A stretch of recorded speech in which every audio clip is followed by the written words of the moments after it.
A dust cloud rises along the ridge. 50 miles of marching men, animals, supply carts stretching back past the horizon. The columns take 7 full days to cross the pontoon bridge at the Hellespont. Herodotus counts 200,000 fighting men. Modern scholars lower the number, but even half that is more than any Greek city can field. This is the largest invasion force the ancient world has ever assembled, and it is moving toward a pass 15 meters wide. August, 480 BCE. A narrow coastal corridor in central Greece called Thermopylae, the Hot Gates. On one side, the Persian Empire at the height of its power. On the other, 7,000 Greeks with no walls, no siege engines, and no reinforcements. If the pass falls, the road to Athens opens. If Athens falls, the Greek experiment ends. One Spartan king, one impossible choice. 3 days to hold. This is not the story of 300 men dying for glory. This is the story of what their stand made possible, and the price Greece paid to survive. Sparta in 480 is not a city of philosophers. It is a military machine, built on discipline and fear. Every male citizen enters the agoge at age 7. The training is brutal by design. Boys fight each other with fists and sticks. They sleep on reeds. They steal food to survive. And if they are caught, they are whipped for being clumsy, not for stealing. The weak do not graduate. The system produces hoplites who can march all day, fight in formation without breaking, and obey orders under arrow fire. It also produces a society that cannot function without the helots, the enslaved underclass who outnumber Spartan citizens 7-1 and hate them accordingly. Sparta is ruled by 2 kings at once, each from a separate royal line. Leonidas is one of them. He is near 60 years old in 480. He has fought in wars most of his life. He was chosen as king partly because he had living sons, which meant the succession was secure. That detail will matter later. 10 years earlier, in 490, Persia sent its first invasion fleet across the Aegean. The target was Athens. The Persians landed at Marathon. Athens fielded 10,000 hoplites and held the beach. The Persians withdrew. Darius, the Persian king, began planning a second attempt. He died before the army was ready. His son Xerxes inherited the throne and the unfinished war. Xerxes spent the next decade preparing. He built 2 pontoon bridges across the Hellespont, each more than a kilometer long. He dug a canal through the Athos Peninsula to avoid the storms that wrecked the first fleet. He assembled supply depots across Thrace and Macedon. He gathered troops from every corner of the empire: Persians, Medes, Bactrians, Indians, Ethiopians, Egyptians. The logistical achievement alone is staggering. This is not a raid. This is a conquest. Most Greek city-states submit without a fight. The alternative is annihilation. Xerxes sends heralds demanding earth and water, the symbols of submission. Most cities give them. Athens and Sparta refuse. Athens throws the Persian heralds into a pit. Sparta throws theirs down a well and tells them to dig for earth and water there. An alliance forms. It is fragile. Athens and Sparta have been rivals for decades. Sparta commands the army. Athens commands the navy. Themistocles, the Athenian general, argues that the Persian fleet must be stopped at sea, or Greece will be encircled. He also argues that the army must hold somewhere north of the Isthmus of Corinth, or every city north of the Peloponnese will be abandoned without a fight. That argument wins. The Greeks choose Thermopylae. Thermopylae is a pass on the coast of central Greece, between the mountains and the sea. At its narrowest point, the gap is less than 15 meters wide. Cliffs rise on the inland side. The sea crashes against rocks on the other. There is a stone wall from an older fortification, half ruined but still defensible. A small force in that gap can hold a much larger one, at least for a while. The terrain neutralizes cavalry, and it limits how many infantry can attack at once. It is the best defensive position north of Athens. But Sparta has a problem. The Carnea, a religious festival sacred to Apollo, begins in late August. Spartan law forbids the army from marching during the festival. Leonidas cannot take the full Spartan army north. He takes 300 Spartiates instead, the royal guard, all of them fathers with living sons. He also takes 900 helots as support troops, 700 Thespians, 400 Thebans, and contingents from other cities. The total Greek force at Thermopylae is roughly 7,000 men. Herodotus claims Leonidas knew this was a suicide mission. Modern historians debate that. What is clear is that Leonidas chose men who had heirs. If they died, their families would survive. The Greeks reach Thermopylae in early August. Xerxes arrives 2 days later. The Persian scouts report that the Greeks are combing their hair and exercising. Xerxes waits 4 days, expecting them to flee. They do not. He sends a herald with an offer. "Surrender your weapons, and you may leave." Leonidas replies with 2 words, "Molon labe," come and take them. Xerxes sends the Medes on the first day. The Medes are light infantry with wicker shields and short spears. They charge the Greek line in waves. The Greeks fight in phalanx formation, 8 men deep, shields overlapping, spears projecting forward. The phalanx is not elegant. It is a bronze wall with spears. In the narrow pass, the Persians cannot flank it. They cannot use their cavalry. They cannot bring their numerical advantage to bear. They can only push forward into the killing zone. The Medes break. They reform and charge again. They break again. The Greeks rotate fresh men to the front. The Persians do not. By nightfall, the pass is still closed. Herodotus claims thousands of Persians died on the first day. The Greeks lost a few dozen. On the second day, Xerxes sends the Immortals. The Immortals are his elite guard, 10,000 heavy infantry who never retreat and whose numbers are always kept at exactly 10,000. Casualties are replaced immediately, which is where the name comes from. They wear scale armor and carry large wicker shields. They are the best Persia has. Leonidas uses the feigned retreat tactic. The Greeks break formation and pull back, drawing the Immortals forward into a disordered charge. Then the Greeks wheel, reform, and cut the exposed Persians apart. The Immortals fall for it more than once. By the end of the second day, Herodotus claims 20,000 Persians are dead. Modern scholars consider that number inflated, but even a fraction of it is catastrophic. The Greek losses are still under 1,000. Xerxes holds a war council that night. His generals have no answer. The pass cannot be forced. That night, a Greek man named Ephialtes arrives at Xerxes' tent. Ephialtes knows a mountain path, the Plataea trail, that leads around the pass and comes down behind the Greek position. Xerxes promises him wealth. Ephialtes accepts. Leonidas had posted 1,000 Phocians to guard the mountain path. At dawn on the third day, the Phocians hear footsteps, thousands of them. The Persians, led by Ephialtes, come through the trees. The Phocians fall back to a hilltop and prepare to defend it. The Persians ignore them and keep marching toward the pass. A runner reaches Leonidas at sunrise. The Greeks are surrounded. Leonidas calls a council. Most of the allied contingents are ordered to withdraw. It is better to save the army for the battles ahead than to lose everyone here. The Spartans stay. The Thespians stay. The Thebans stay. Herodotus claims the Thebans were held as hostages. Later sources dispute that. What is certain is that 700 Thespians chose to remain. Leonidas moves his remaining force, roughly 1,500 men, out of the narrow pass and into the wider section. He wants room to fight. The Spartans advance into the Persian center. They are not defending anymore. They are attacking. The Greeks fight with spears until the spears break, then swords, then fists and teeth. Leonidas falls in the first hour. His body is recovered and lost 4 times in the fighting. The Spartans form a circle on a small hill. The Persians surround them. When the Greeks have no weapons left, the Persians stop closing and use arrows instead. By midday, the pass is open. The Persians have won. But Xerxes walks among the bodies and does not celebrate. He has lost more men in 3 days than he lost in the entire march from the Hellespont. The Greeks bought 3 days, and those 3 days will cost him the war. The Greek fleet at Artemisium withdraws after hearing that Thermopylae has fallen. Athens is evacuated.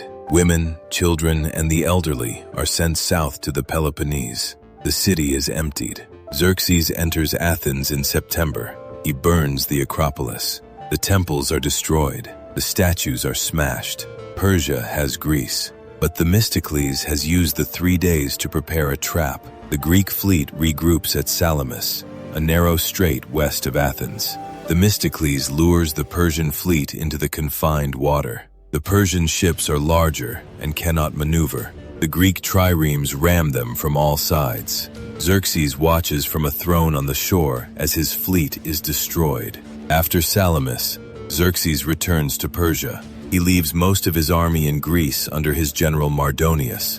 The war continues for another year. In the summer of 479, the Greeks field the largest army they have ever assembled, 100,000 men, led by Pausanias, Leonidas's nephew. The Persians are caught at Plataea, a plain in Boeotia. The Greeks annihilate them. Mardonius is killed.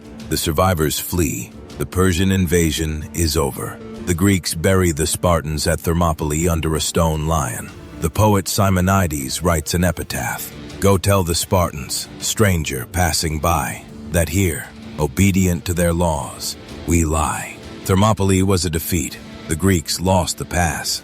Leonidas and his men died, but they held long enough for the Greek fleet to regroup, for Athens to evacuate, for Themistocles to set the trap at Salamis. The 3 days at Thermopylae made Salamis possible. Salamis made Plataea possible. Plataea ended the invasion. The story we inherit is not quite the story Herodotus told. The 300 became legend. The Thespians were forgotten. The other Greeks were forgotten.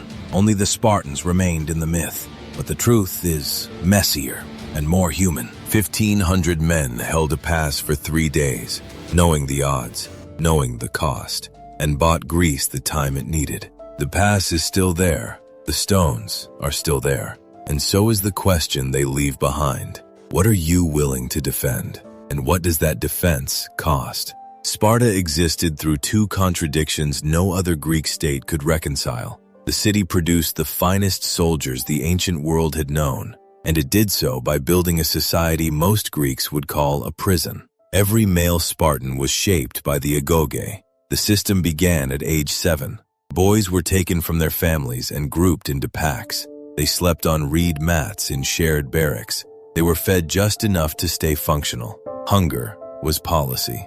The state wanted them to steal food because theft taught cunning, and the beatings for getting caught taught endurance. The boys fought each other constantly.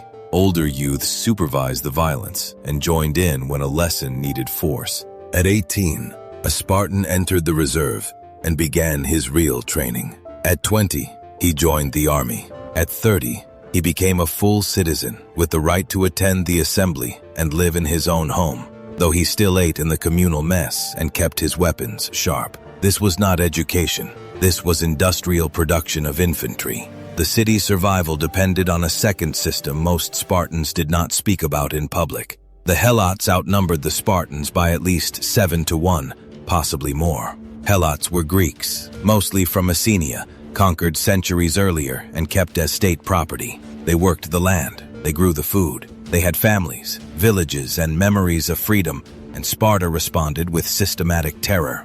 Every autumn, the Ephors formally declared war on the Helots, so any Spartan could kill one without pollution. The Plataea sent young Spartans into the countryside at night to hunt Helots who showed signs of leadership or strength. The murders were not prosecuted. They were the final exam.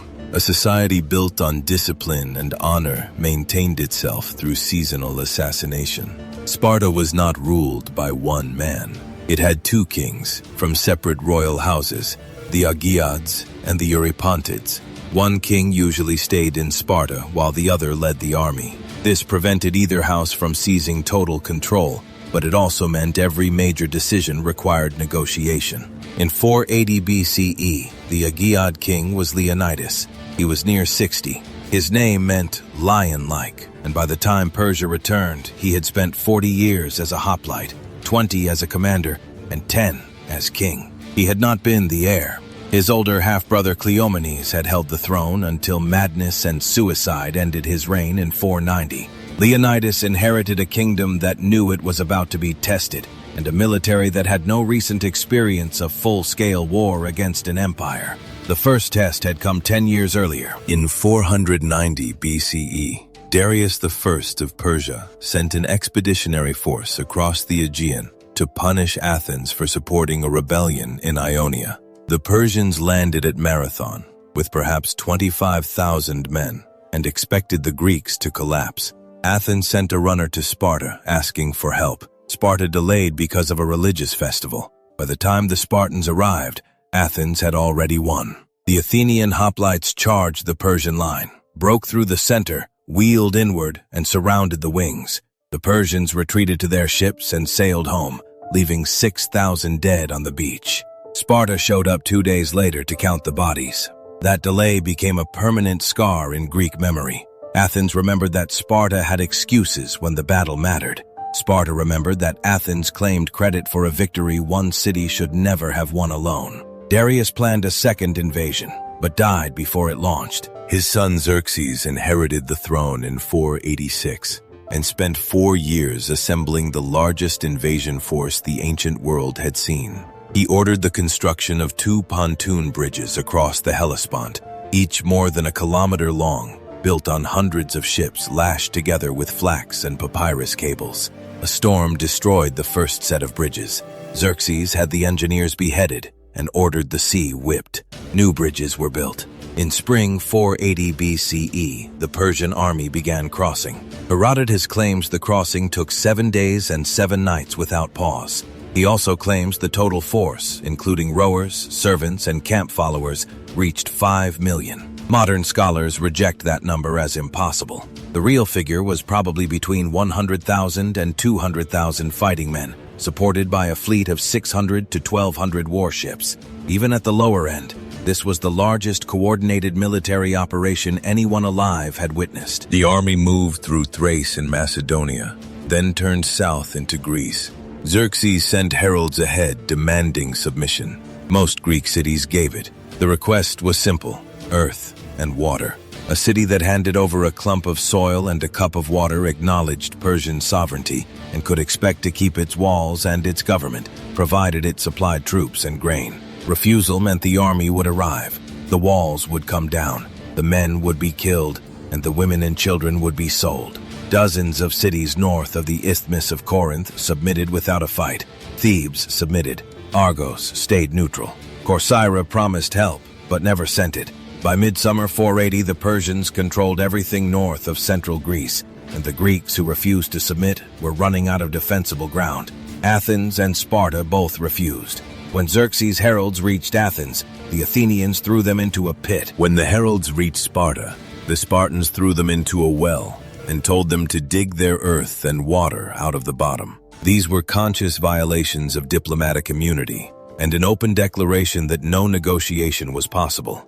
Both cities understood what refusal meant. Persia did not accept partial submission. A city that defied the King of Kings would be erased. The Greeks who chose resistance formed the Hellenic League, though calling it a league suggests more unity than actually existed. Sparta led the land forces because no other city had the military credibility.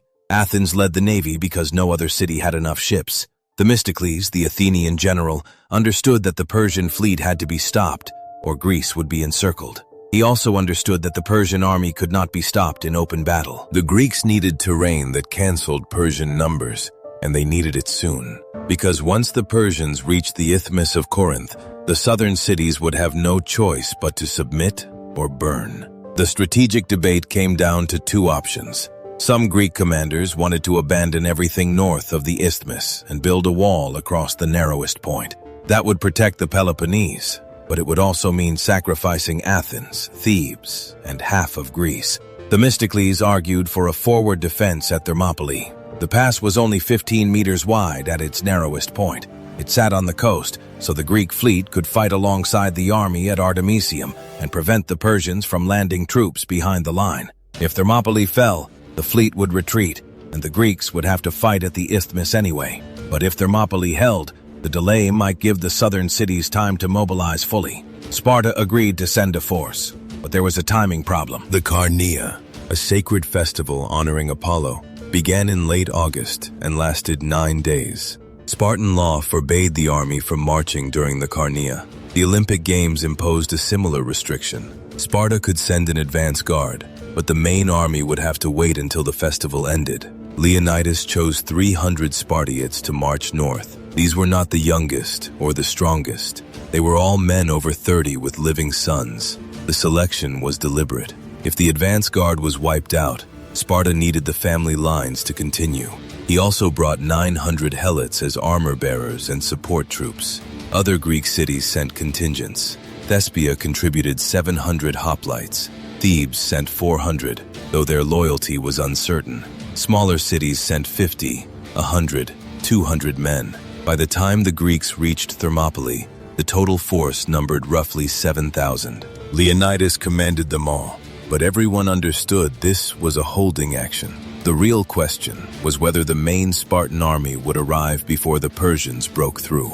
In midsummer 480 BCE, Xerxes crossed into Europe, and the Greeks had 3 months. I'm working on Chapter 3 of a historical narrative about the Persian invasion, focusing on the massive Persian army crossing the Hellespont and the Greeks' decision to make their stand at Thermopylae. I need to write around 1,125 to 1,185 words of vivid documentary narration that describes the Persian column's 7-day crossing, reconciles Herodotus's exaggerated troop numbers with modern estimates, and sets up the terrain and strategic positioning for the coming confrontation. The army comes out of Asia in a single, unbroken line. It crosses the Hellespont on 2 bridges of boats lashed together with flax and papyrus cable, ship hulls turned against the current, planks and earth laid over the decks so men could walk on the sea. Herodotus says the crossing took 7 days and 7 nights without pause. Behind the fighting men came the servants,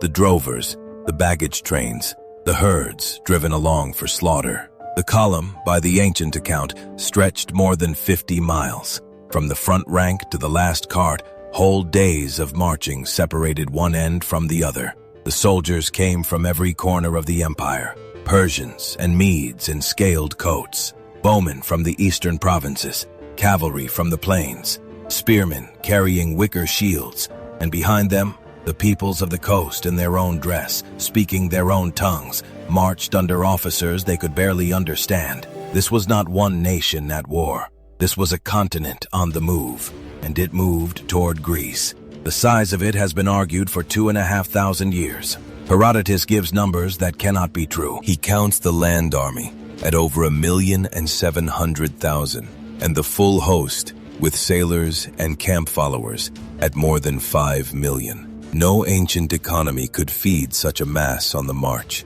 The wells they passed would have run dry. Modern historians throw those totals out. Their best estimates put the fighting force somewhere between 100,000 and 200,000 men. Even the low figure is staggering. Even the low figure was more soldiers than any Greek had ever seen in one place.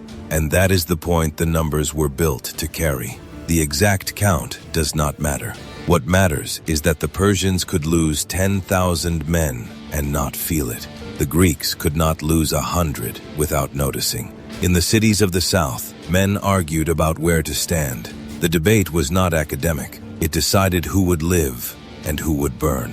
One faction wanted to give up the north entirely. Pull back to the Isthmus of Corinth, they said, the narrow neck of land that joins the Peloponnese to the rest of Greece. Build a wall across it. Let Athens fall. Let Boeotia fall. Let everything above the isthmus fall, and hold the last bottleneck with everything they had. The plan had a fatal flaw, and Themistocles of Athens named it. A wall at the isthmus protected the Peloponnese and abandoned everyone north of it, Athens first among them. Worse, it surrendered the sea. If the army fell back that far, the Greek fleet had no anchor to fight beside. The Persian navy could simply sail around the isthmus wall and land troops in the Greeks' rear. A wall you can sail past is not a defense. Themistocles pointed north instead, to a place called Thermopylae, a narrow coastal pass in central Greece, hemmed between steep mountains and the sea. In places, the road ran only a few dozen feet wide. There, numbers meant nothing. 1 million men cannot fight in a corridor built for 50. The pass would cancel the Persian advantage at a stroke, and it sat directly beside a channel where the Greek fleet could hold the strait at Artemisium. Land and sea, locked together. Hold the pass, and the ships have a flank to fight from. Hold the ships, and the pass cannot be turned by landing behind it. Leonidas of Sparta agreed, and then came the problem that shaped everything that followed. Sparta was in the middle of the Carnaea, a sacred festival to Apollo. Religious law forbade the army from marching out during it. The full Spartan levy, the thing that made Sparta feared across Greece, could not move. The Olympic truce bound the other cities in the same way. The whole of Greece was, in effect, on holy pause, while the largest army in the world came down the road toward it. Leonidas did not wait. He took what the law allowed him to take. A king could move with his personal guard, and so he chose 300 Spartiates, full citizens, the best heavy infantry in the world. But he chose them by one strange, deliberate rule. Every man he picked already had a living son. Read that rule closely, and you understand what the king believed. A man with a living son leaves his line unbroken when he dies. Leonidas was not assembling a force he expected to bring home. He was assembling a force whose deaths would cost Sparta nothing it could not replace. He knew, before he left the city, what this march was. The 300 did not go alone. With them came Helots, the enslaved underclass who carried the Spartans' gear and, by many accounts, fought beside them. On the road and at the pass, other cities joined. 700 men came from Thespia, a small Boeotian town that would give everything it had. 400 came from Thebes, Arcadians, Corinthians, men from Mycenae and Phlius and Tegea and the towns along the way. When the contingents converged on Thermopylae, the Greek force numbered somewhere near 7,000. 7,000 against a host that no one could reliably count. The math was not a secret. Every man marching north could do it.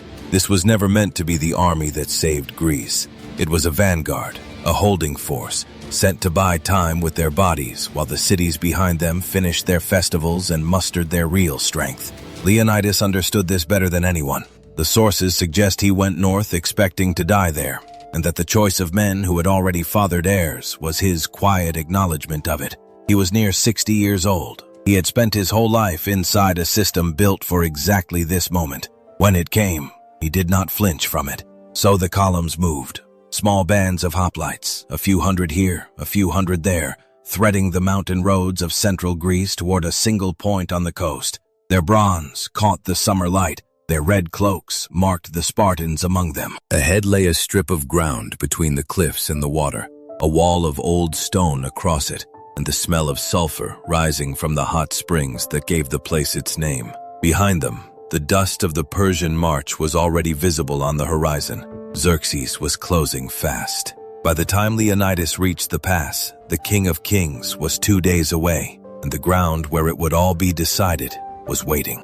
I'm drafting the 4th chapter about the tense period before combat begins at Thermopylae, around 1,125 to 1,185 words of documentary narration covering the terrain at the middle gate, the sulfur springs, the old wall Leonidas reinforces, the scout report about Spartans grooming themselves, the 4-day waiting period, Xerxes' herald demanding surrender, the famous Molon Labe response, and why the geography proves so crucial to the coming battle, all leading into the first day of fighting. The pass at Thermopylae is not one gate, but 3. Travelers of the age called them the West Gate, the Middle Gate, and the East Gate.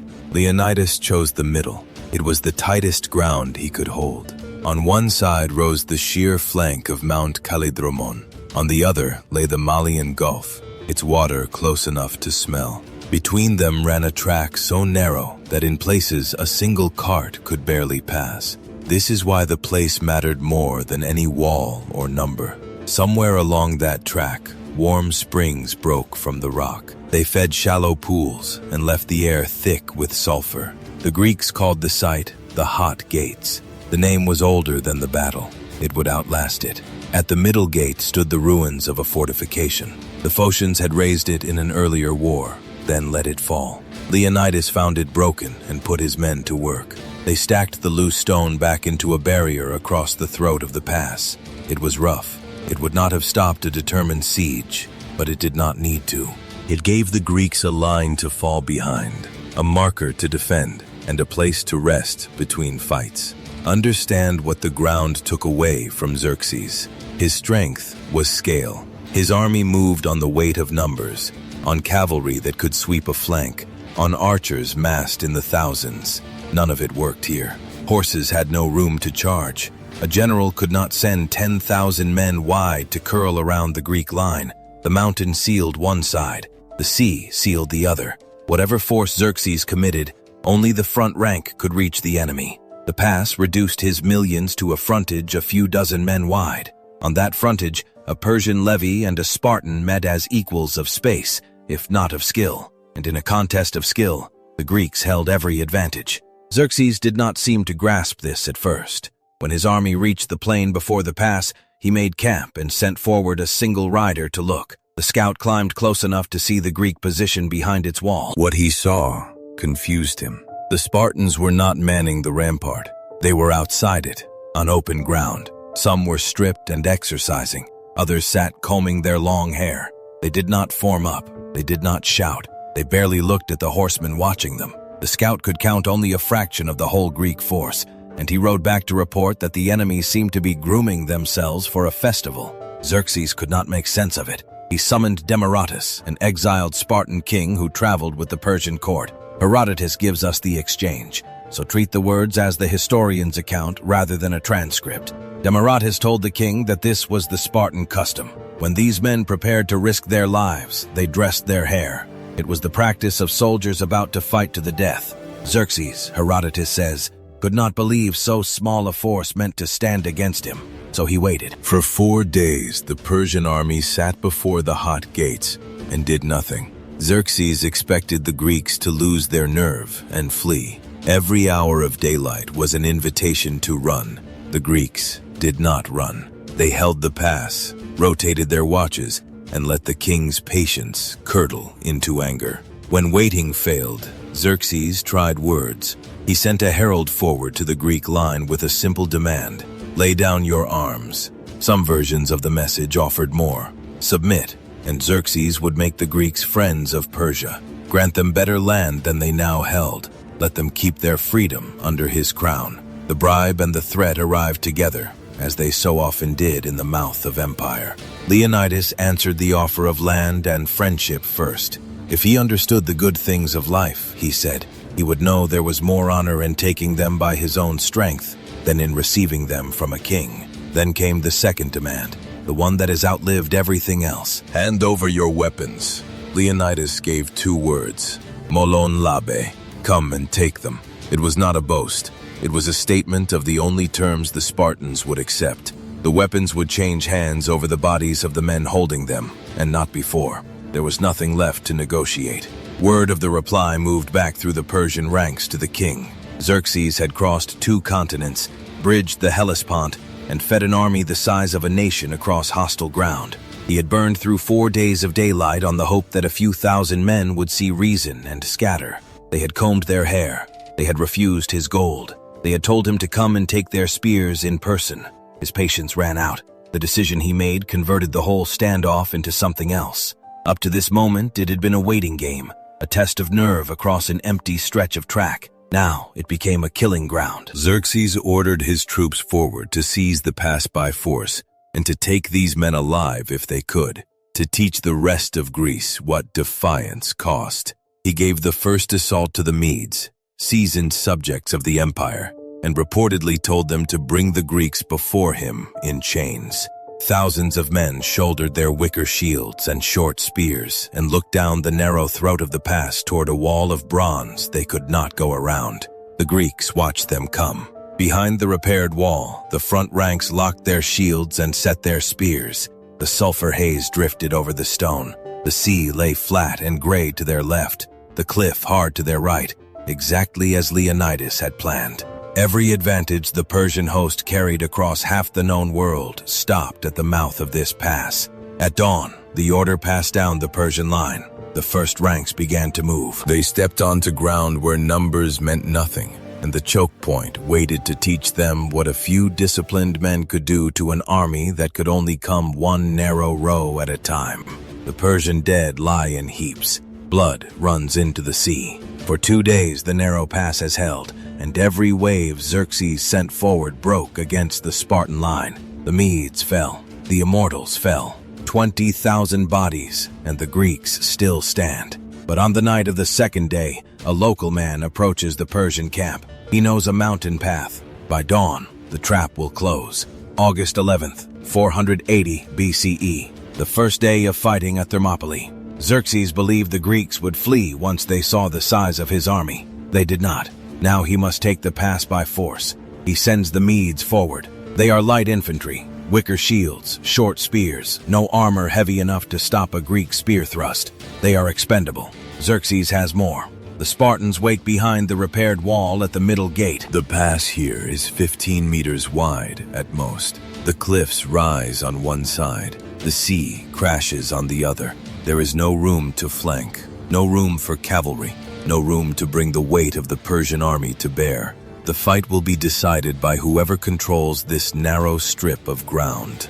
The Medes come in waves. They run forward, packed tight, shields raised. The Spartans hold formation, 8 men deep, shields overlapping, spears projecting forward from the front 3 ranks. The phalanx does not move. It does not need to. The Persians run onto the spears.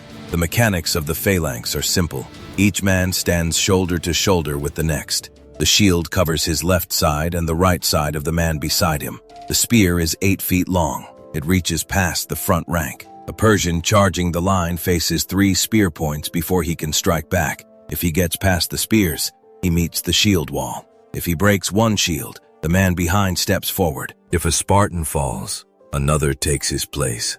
The Medes do not break the line. They cannot. Their shields are too light. Their spears are too short. They are not trained to fight in formation. They are individuals attacking a structure. The structure wins. The front rank of Spartans thrusts, pulls back, thrusts again. The motion is mechanical. There is no rage, no shouting, just the rhythm of the spear. The second rank braces the first. The third rank replaces anyone who tires. The men in the rear push forward, adding weight to the wall. The phalanx is not 300 men. It is one organism. The Persians pile up in front of the Greek line. They cannot advance. They cannot retreat. The men behind push the men in front onto the spears. The killing zone is 3 meters deep. Bodies fall, and the next wave tramples them. The Spartans step forward over the dead. The line holds. Xerxes watches from his throne on the hill above the pass. He can see the whole battlefield. He can see his men dying. He sends more Medes. They break. He sends more. They break. The pass does not open. By midday, the Medes have been fighting for hours. They have taken no ground. The Greeks rotate their men. Fresh soldiers move to the front. Exhausted men pull back to rest, drink water, and return. The Persians do not rotate. They send wave after wave without relief. The men at the front are dying. The men at the back are waiting to die. The Spartans are not the only Greeks in the pass. 7,000 men hold the line. Thespians, Thebans, Phocians, and contingents from other cities. They fight in shifts. When the Spartans pull back, the Thespians step forward. When the Thespians tire, the Spartans return. The Persians face a line that never weakens. The terrain is the Greek advantage. The pass is too narrow for the Persians to deploy more than a few dozen men at a time. Xerxes has 200,000 soldiers. Only 100 can fight at once. The rest wait. The Greeks can match those 100. As long as the pass stays narrow, the Greeks can hold. The afternoon brings no change. The Medes are spent. Thousands are dead. The survivors pull back. Xerxes sends a new force. These are Scythians and Sakai, warriors from the eastern edges of the empire. They charge the Greek line. The result is the same. The phalanx does not break. The Persians die in the choke point. Leonidas moves among his men between attacks. He does not give speeches. He checks their equipment. He watches their spacing. He counts the enemy dead. He knows the Persians will keep coming. He knows his men can hold. For now, the Greeks have one weapon the Persians do not expect: the feigned retreat. The Spartans suddenly break formation and pull back as if fleeing. The Persians think the line is collapsing. They charge forward in disorder, no longer shoulder to shoulder, no longer a formation. The Spartans wheel and reform. The Persians are caught in the open. The Greeks advance and cut them down. The tactic works 3 times. After that, the Persians stop chasing. They have learned. By late afternoon, Xerxes changes his approach. He pulls the Medes back and sends forward his best troops, the Immortals. 10,000 men, the royal guard, always kept at full strength. When one falls, another immediately takes his place. That is why they are called immortals. They wear scale armor. They carry short swords and wicker shields reinforced with iron. They have never retreated. The immortals march into the pass in perfect formation. They are disciplined. They are experienced. They expect to break the Greek line in one push. They do not. The phalanx holds. The immortals are better trained than the Medes, but they face the same problem. The pass is too narrow. They cannot use their numbers. They cannot flank. They meet the same wall of bronze and the same 8-foot spears. They die the same way. The Spartans use the feigned retreat again, this time against the immortals. The Greeks pull back. The immortals advance. The Greeks snap back into formation, and the immortals are trapped in the killing zone. Bodies fall. The survivors pull back. The immortals have retreated. It is the first time in their history. Xerxes orders them forward again. The result is the same. The immortals cannot break through. The pass will not open. The king is standing now, no longer seated. His generals are silent. They have no answer. By sunset, the fighting stops. The Persians pull back to their camp. The Greeks hold the wall. The pass is still closed. The first day is over. The Greek losses are light. Herodotus does not give an exact count, but the number is in the dozens.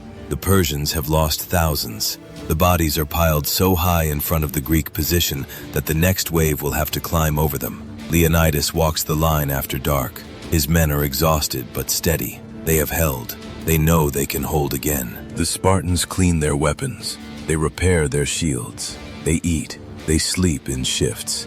Sentries watch the Persian camp. The fires stretch for miles. Xerxes holds a war council that night.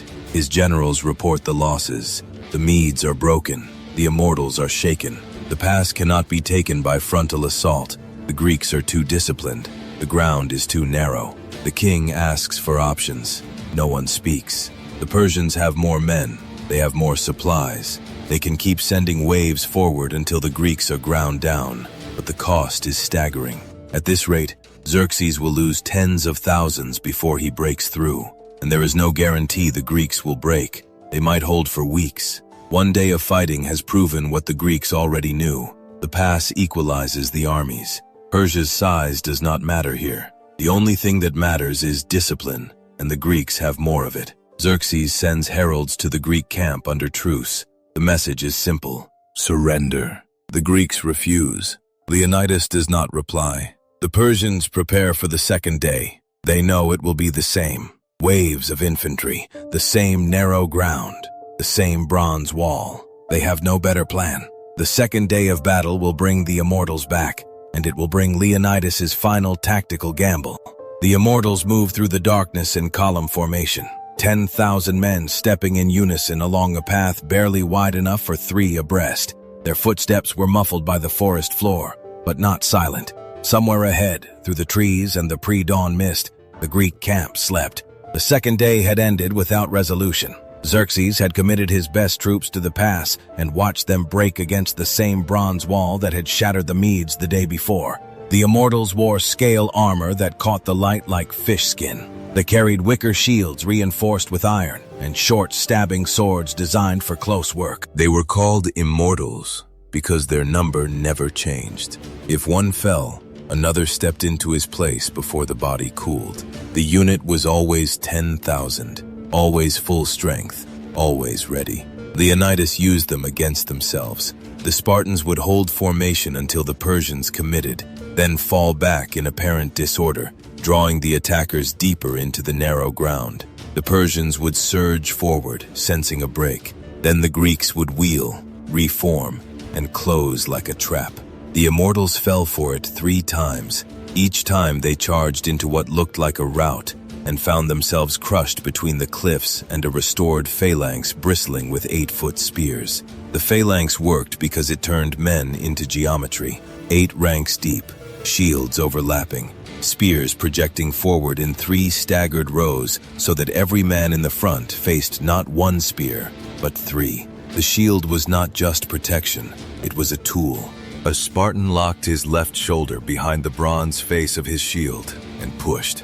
The man behind him pushed into his back. The whole formation became a single armored mass that could drive forward or hold ground by collective force.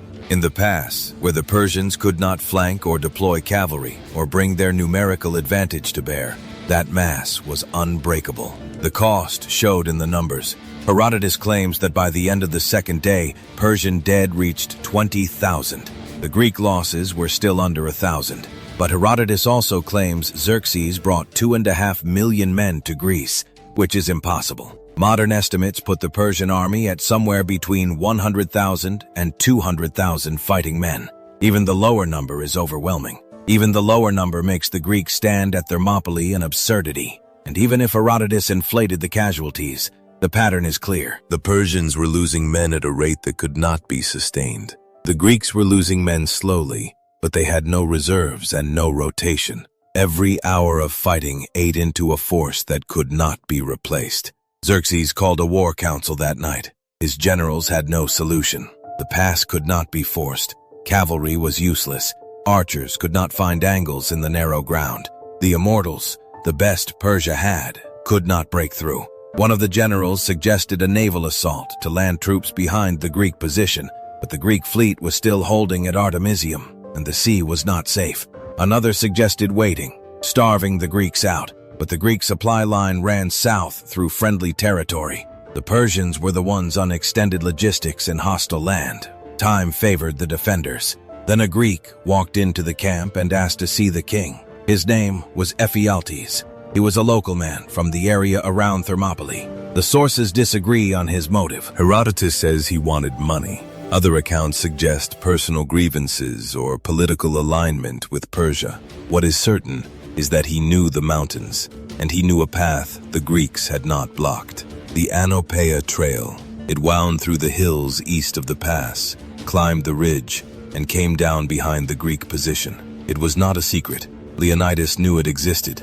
That is why he posted 1,000 Phocians to guard it. But Ephialtes knew the terrain in detail. He could guide a column through in darkness and bring them down at dawn directly onto the Greek rear. Xerxes did not hesitate.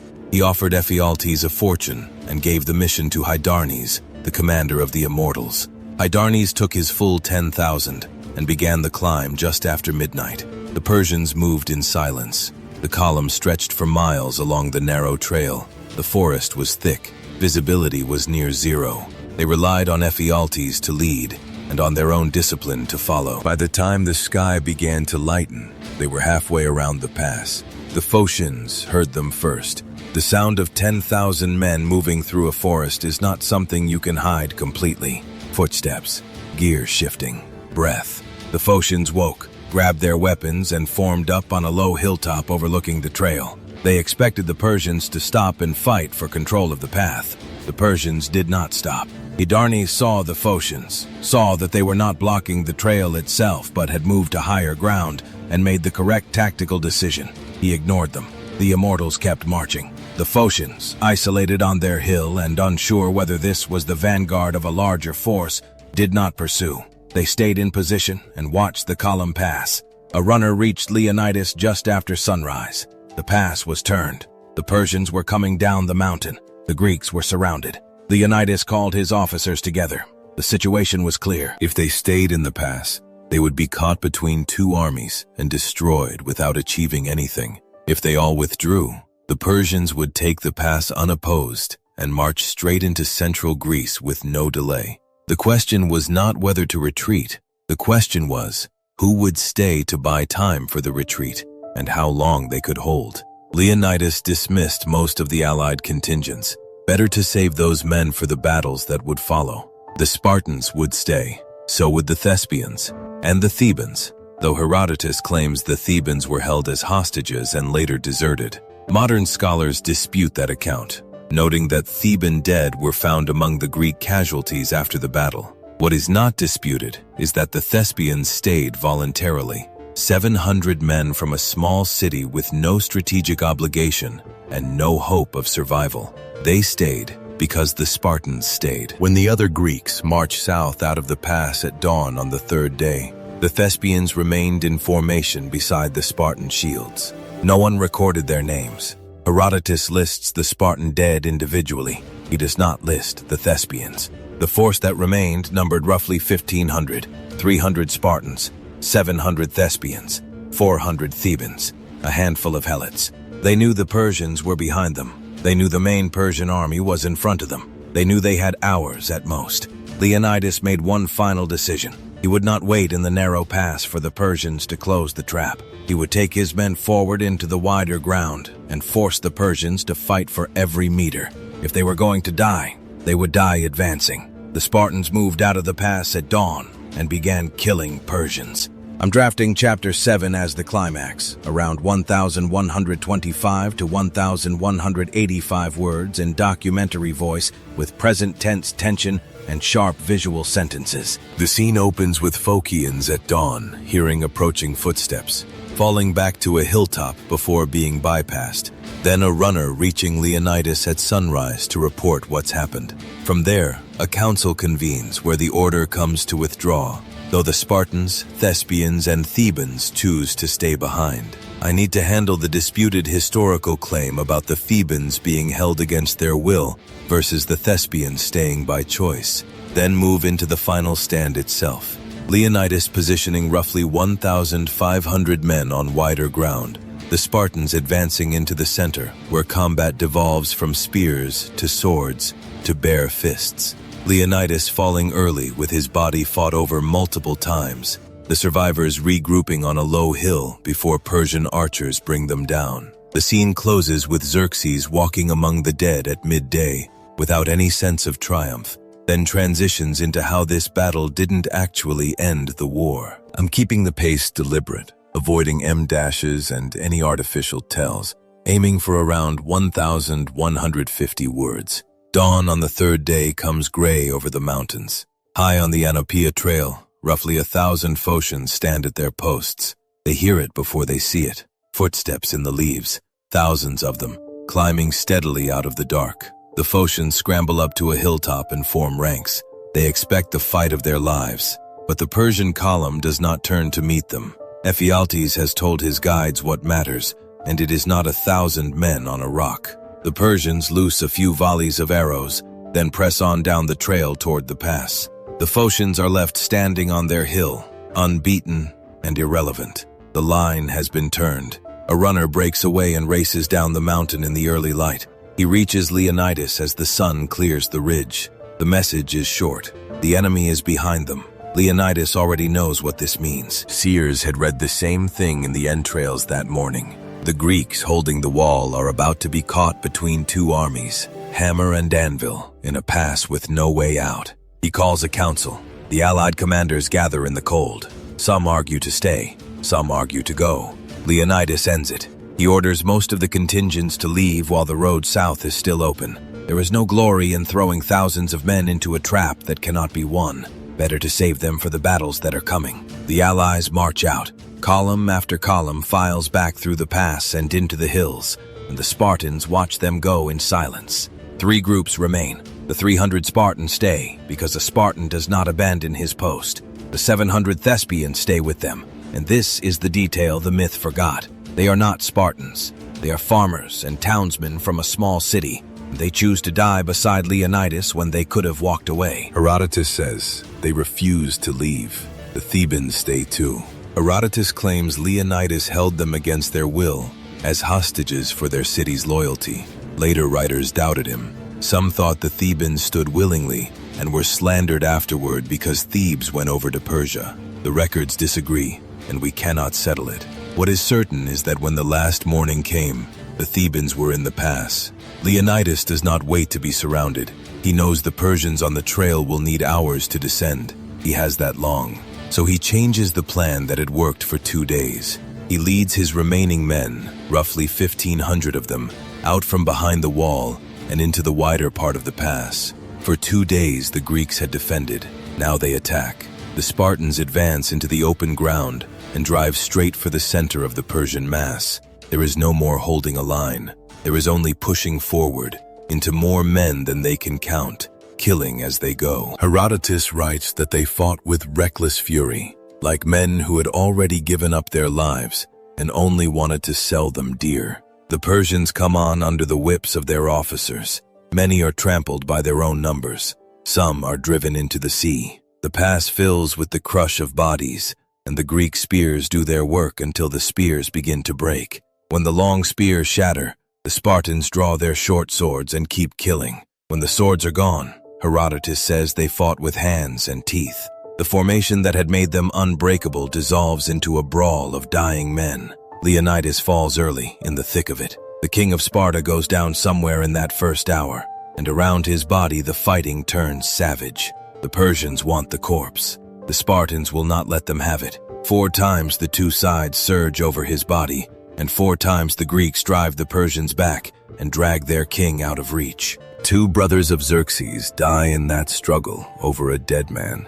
At last the Greeks pull back with the body. By now the Persians from the mountain trail are coming down behind them. The trap has closed. The survivors gather on a low rise inside the pass, a hillock near the old wall, and they form a circle. They have almost nothing left to fight with. Broken blades, fists. Herodotus says those who still had swords used them, and the rest resisted with hands and teeth. The Persians close in from every side, and then the Persians stop closing. They have learned what it costs to come within reach of these men, so they pull back a short distance, level their bows, and bury the hill under arrows. Volley after volley falls on the circle until nothing on it is standing. By midday, it is over. The pass that had held the largest army in the world for 2 full days lies open at last. The Persians have won the ground. Every Greek who stayed is dead. Xerxes comes to see it. He walks out among the corpses that choke the narrow pass, thousands of his own men among them. He orders that Leonidas be found. When they bring him the king's body, Xerxes does not treat it as a victor treats an enemy. He orders the head cut off and the body fixed to a stake, an insult he reserved for no one else in the whole war. Herodotus reads it as the mark of a king who is angrier at Leonidas than at any man alive. There is no celebration in the pass. The King of Kings has taken the hot gates, but the arithmetic is ruinous. He has spent thousands of his best troops and burned 4 days he did not have to kill 300 Spartans, 700 Thespians, and a handful of others. He has the road to central Greece. He does not have the thing he needed most, which was time. The dead lie where they fell, and the Persian host pours south through the opened pass toward Athens. To the men marching over that ground, Thermopylae looks like the end of Greek resistance. The gate is broken. Nothing stands between Xerxes and the heart of the country. But a battle that is lost is not the same as a war that is over. The 3 days in the pass had bought something that would not show its value for months. Out on the water and on a plain to the south, where the invasion Xerxes thought he had already won was about to turn against him. Now I'm outlining Chapter 8, which traces the aftermath of Artemisium through the Persian withdrawal, the evacuation and burning of Athens, Themistocles' strategic deception at Salamis that leads to the destruction of Xerxes' fleet, the king's departure back home, and culminating in the decisive battle at Plataea the following summer, where Pausanias commands the largest Greek force and annihilates the remaining Persian army. I need to write this in present tense documentary style with short, visual sentences, keeping it between 1,125 to 1,185 words, and ending with a bridge back to the stone marking the dead at the pass, treating the defeat at Thermopylae as the hinge that made eventual victory possible. The news travels faster than the Persian army. Out at sea, off the coast at Artemisium, the Greek fleet has been fighting its own 3 days. Storm and battle have battered both sides. The ships hold their line only because the pass holds. Then a small boat brings word from the shore. Thermopylae has fallen. Leonidas is dead. The land wall that protected the fleet's flank is gone. There is nothing left to defend. The Greek commanders give the order to withdraw. Under cover of darkness, the triremes slip south, oars muffled, running for home waters. The northern door to Greece stands open on land and sea at once. Now the road to Athens has no lock on it. Themistocles, the Athenian who argued for this stand, knows what is coming. He cannot save the city. He can only save the people. And so Athens does something almost unheard of in the ancient world. It abandons itself. The evacuation is total. Families carry what they can lift. Old men, Women and children crowd the beaches. Ships and fishing boats ferry them across to the island of Salamis, to Aegina, and down into the Peloponnese. Behind them, the temples empty. The city that will one day teach the world philosophy is left to the enemy, its streets silent, its hearths cold. In September of 480 BCE, Xerxes enters Athens. He finds it nearly deserted. A few defenders have barricaded themselves on the Acropolis, the sacred rock at the city's heart, trusting a wooden palisade and the old gods. The Persians overrun them. Then Xerxes gives the order. The Acropolis burns. The temples of the Athenians go up in smoke, and the smoke is visible for miles. For the Persian king, this is the revenge his father was denied. This is the payment for Marathon, 10 years overdue. Greece appears to be finished, but look at what those 3 days at the pass actually bought. The fleet was not destroyed. It was withdrawn intact. The people of Athens were not slaughtered. They were sitting on Salamis, watching their homes burn across the water, alive and angry. The delay Leonidas paid for with his life had given the Greeks exactly the thing they lacked: time. Themistocles uses it to lay a trap. The Greek ships gather in the narrow strait between Salamis and the mainland. It is the same principle as Thermopylae, moved to the water. A vast navy is worthless if it cannot bring its numbers to bear. In open sea, the Persian fleet would swamp the Greeks by sheer weight of hulls. In a tight channel, weight becomes a liability. Ships foul one another. Lines collapse. The advantage vanishes. Themistocles has to get the Persians to sail in. According to Herodotus, he does it by deceit. He sends a trusted servant to Xerxes with a false message, claiming the Greeks are panicking and about to flee.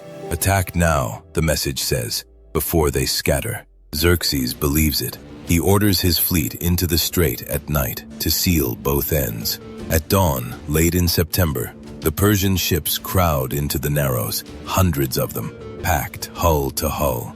And the Greeks are not fleeing, they are waiting. Xerxes has a throne carried up onto the slopes of Mount Aigalios so he can watch his victory. What he watches instead is the destruction of his navy. In the choked water, his ships cannot maneuver.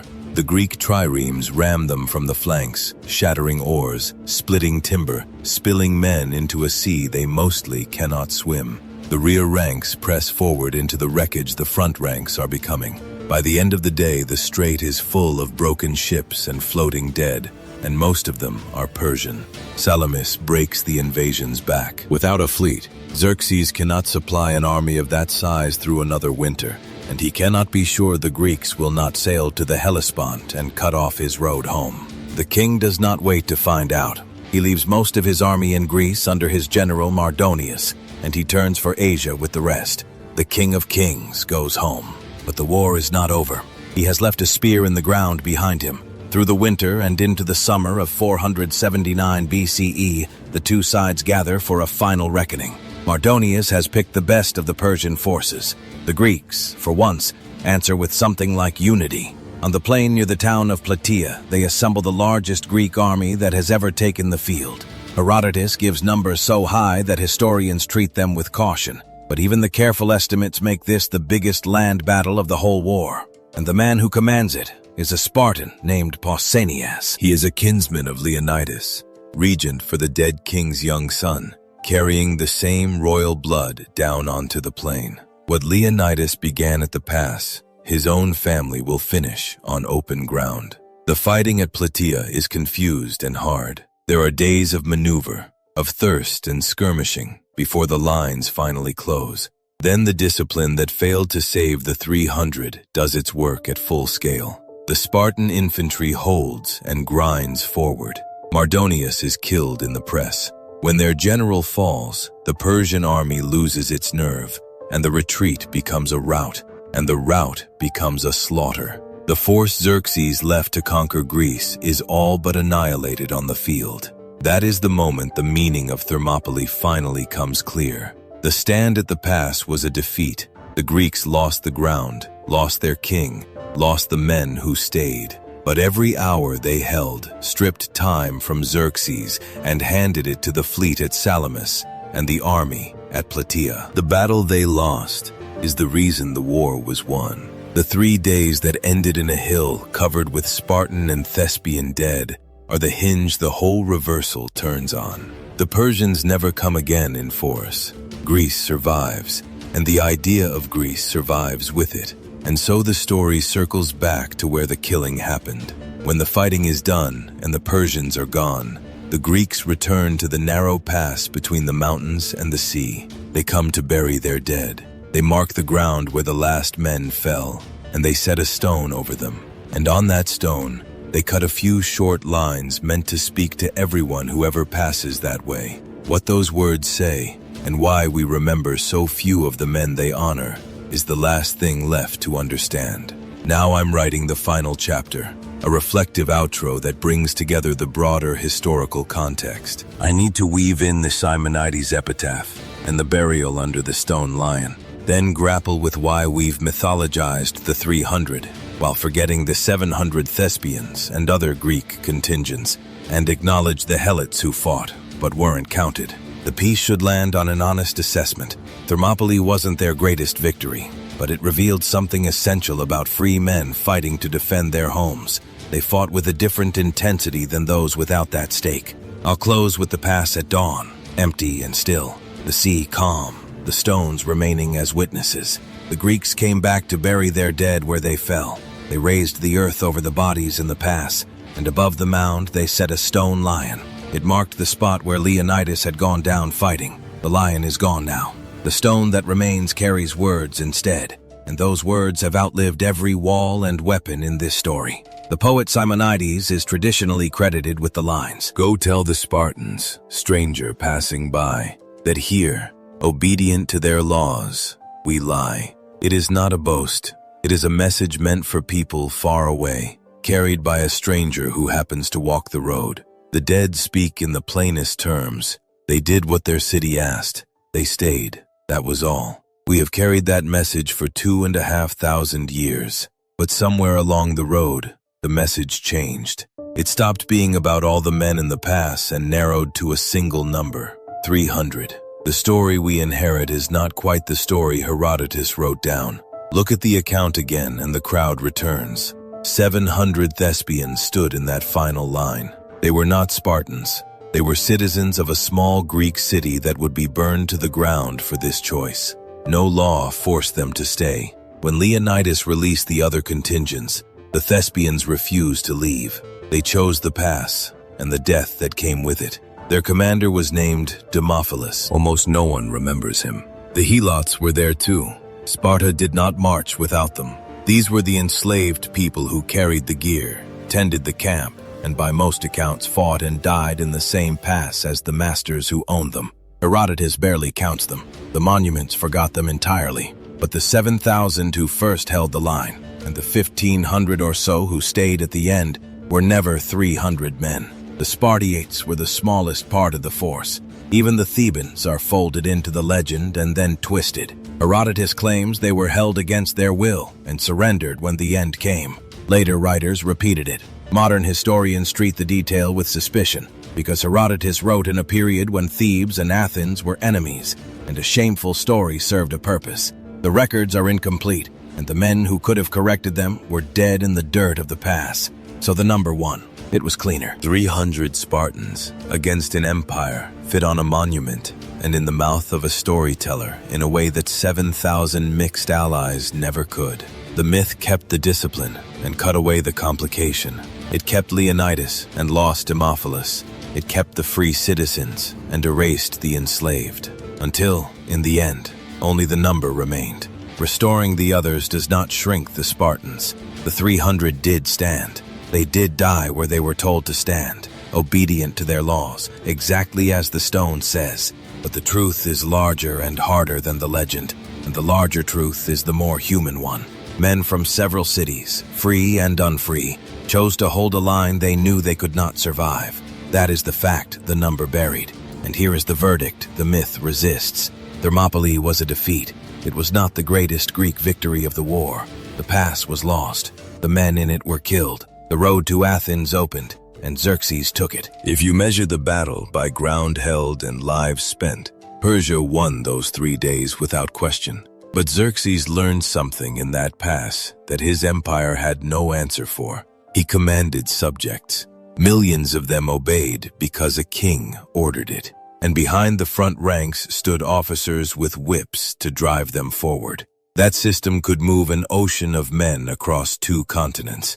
What it could not do was make a subject fight the way a free man fights for his own home. The Greeks in the past were not obeying a king. They had argued about whether to come. They had voted, debated, and chosen. When Leonidas told most of them to leave, they could have left, and many did. The ones who stayed on purpose. That difference showed in the killing. A few thousand men who wanted to be there held a bottleneck for 3 days against a force that outnumbered them beyond counting and made the King of Kings pay for every step. That idea outlived the battle. It outlived Xerxes and Sparta and the ancient world itself. The notion that a person defending something they chose will fight harder than a person merely commanded is not a Spartan invention, but Thermopylae proved it in blood at a scale no one could ignore. That is why the pass is remembered when the victory at Plataea, larger and more decisive, is half forgotten. The defeat carried the meaning. Go to the pass today, and the sea has pulled back. The shoreline that once pressed against the cliffs now lies far off across a coastal plain, and the narrow gate where a few men could hold an empire is gone under silt and centuries. The hot springs still steam. The mountain still rises. Somewhere under the ground, the mound is still there, and a modern stone still carries the old words for whatever stranger passes by. Stand in that place at dawn, and it is quiet. No ranks, no dust, no king watching from a throne on the hill. Just the light coming up over calm water and the stones that have not moved. The past does not argue. It does not take a side between the myth and the record. It only holds the question the men left behind, the same question that made us remember them and forget so many others. What are you willing to die for? Not to kill for, not to win, but to stand in one place and refuse to move, knowing how it ends. Most people never have to answer. The men in the past did, and their answer is why a stranger passing by still stops to read a stone. The Persian wars did not end at Thermopylae. They ended in the water off Salamis, where a smaller navy tricked a larger one into narrows it could not use, and in the field at Plataea, where the largest Greek army ever raised finished what the pass had begun. Those are the battles that won the war, and they are stories worth telling on their own terms. When you are ready to see how the Greeks turned 3 days of defeat into the destruction of an empire, that is where we will go next.